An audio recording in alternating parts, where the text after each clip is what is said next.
ქმარია, მას ეს შეუძლია, ამის უფლება აქვს, რა სიზამ უნდა მოითმინოთ და ეს კიდევ უფრო ხელს უშლის, რომ წამოვიდეს ეს ადამიანი და გაწყვიტოს ეს ციკლი.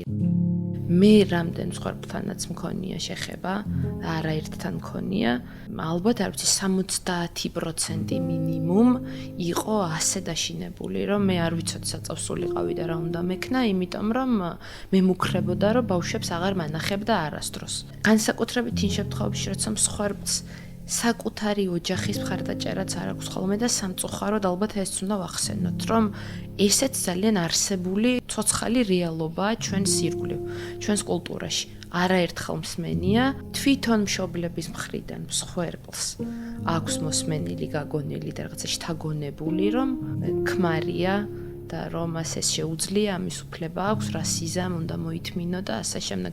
მე მაინც იმედს ვიტოვებ, რომ უფრო და უფრო რაც დრო გადის იცვლება ეს დამოკიდებულება და უფრო მეტად მიმღებლები არიან მშობლები მსხვერპლის შვილების მიმართ, მაგრამ ყოველ შემთხვევაში მაინც არსებობს. და ეს კიდევ უფრო ხელს უშლის, რომ წამოვიდეს ეს ადამიანი და გაწყვიტოს ეს ციკლი, რაღაც მანკიერი წრე, რომელშიც იმყოფება.